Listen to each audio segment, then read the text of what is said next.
और वहीं बहराइच कांड के आरोपियों की आज कोर्ट में पेशी होगी। दोनों आरोपियों को अस्पताल से कोर्ट लेकर पुलिस निकलेगी। कोर्ट में पेश कर पूछताछ के लिए पुलिस रिमांड ले सकती है।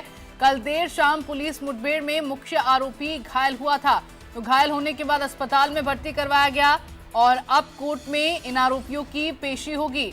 ये बड़ी खबर आपको बता दें, बहराइच कांड के आरोपियों की कोर्ट में पेशी होगी। दोनों आरोपियों को अस्पताल से कोर्ट लेकर पुलिस निकली। कोर्ट में पेश कर पूछताछ के लिए पुलिस रिमांड ले सकती है। हालांकि अब देखना होगा कि कोर्ट में पेशी के दौरान क्या कुछ फैसला कोर्ट की ओर से सुनाया जाता है और कितने दिन की रिमांड पुलिस को दी जाती है।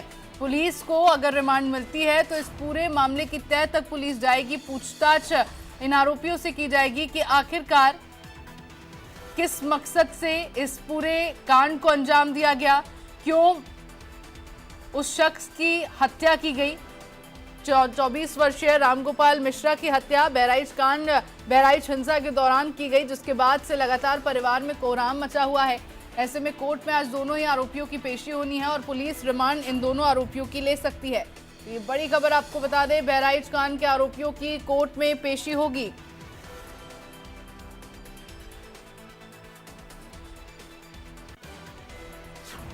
और खबर पर ज्यादा जानकारी के लिए मेरे साथ संवाददाता संजय मिश्रा बहराइच से लाइव जुड़ गए हैं। संजय, क्या कुछ जानकारी मिल पा रही है, कब तक दोनों आरोपियों की कोर्ट में पेशी होने वाली है? देखिए, बिल्कुल मैं आपको बताऊं कि सरफराज और उसका जो सहयोगी तालिब है, इन दोनों को पुलिस अभी अस्पताल से न्यायालय लेकर के गई है और न्यायालय में अभी 11 बजे इनकी पेशी होगी और उम्मीद की जा रही है कि पुलिस इनसे जो है वो रिमांड मांगेगी, ताकि जो मुख्य आरोपी जिसने गोली चलाई है रामगोपाल मिश्रा के ऊपर, उससे विस्तृत जानकारी ली जा सके, उससे पूछताछ की जा सके कि ये तैयारी उसने कैसे की, किस वजह से उसने गोली चलाई है। ये पूरी जानकारी देने के लिए पुलिस जो है वो रिमांड मांग सकती है और उम्मीद है कि रिमांड मिल भी जाएगी। फिलहाल आज जुमे की नमाज होनी है, ऐसे में जो बाजार है वहां पर पूरी तरीके से अलर्ट घोषित किया गया है। जगह जगह पुलिसकर्मी तैनात किए गए हैं और सभी जगहों पर सुरक्षा व्यवस्था जो है वो चाक चौबंद देखी जा रही है। मैं इस समय महाराजगंज जो बाजार है, जो घटना स्थल है, घटना जो आरोपी का घर है उसके ठीक उसके घर के पास मौजूद हूँ और यहाँ पर भी पूरी तरीके से सुरक्षा व्यवस्था बढ़ाई गई है। जो मस्जिद है मेरे पीछे, वहां पर भी सुरक्षा व्यवस्था बढ़ाई गई है। 12 बजे जुमे की नमाज होनी है, ऐसे में पूरी तरीके से पुलिस एहतियात बरत रही है ताकि कोई अप्रिय घटना न घट सके। फिलहाल दोनों आरोपी न्यायालय में पेश किए गए हैं। 11 बजे उसकी सुनवाई होगी और सुनवाई होने के बाद यह पता चलेगा कि मजिस्ट्रेट क्या फैसला लेते हैं। जी बिल्कुल संजय, क्योंकि पेशी के दौरान ये देखना होगा कि आरोपियों को, ये जो तालिब और सरफराज दोनों आरोपी है इस पूरे मामले के, इनको कितने दिन की रिमांड मिलती है, क्योंकि रिमांड मिलेगी तभी पुलिस इस मामले में एक्चुअली तफ्तीश कर पाएगी, पूरी जांच कर पाएगी कि आखिर किन कारणों की वजह से इस पूरी घटना को अंजाम दिया गया था, इस पूरी वारदात को अंजाम दिया गया। आखिरकार क्या रामगोपाल मिश्रा का कसूर था जिसकी वजह से 24 वर्षीय रामगोपाल मिश्रा को इस तरह अपनी जान गंवानी पड़ी और भुगतान अपनी जान गंवाकर करना पड़ा। जो हिंसा बहराइच में हुई दुर्गा पूजा के दौरान, क्योंकि कई जगह ऐसी घटनाएं सामने आई थी, ऐसे में सीएम योगी को जिस तरह देखा जा रहा है, सख्त रुख उन्होंने इस हिंसा के प्रति अपनाया हुआ है और एक तरह से वो पूरे इस फॉर्म में है कि अब वो उदाहरण ऐसा पेश करेंगे उन आरोपियों के लिए कि दोबारा इस तरह की हरकत करने से पहले 100 बार आरोपी सोचेंगे। क्या इस पूरे मामले में कई अधिकारियों पर भी अब गाज गिर सकती है? बिल्कुल, देखिए मैं आपको बताऊं कि मुख्यमंत्री योगी आदित्यनाथ की सरकार, चाहे पार्ट 1 सरकार हो चाहे पार्ट 2 हो, दोनों बेहतर कानून व्यवस्था के लिए जानी जाती रही है और यही वजह है कि मुख्यमंत्री स्वयं इस घटना के बाद से काफी नाराज हुए।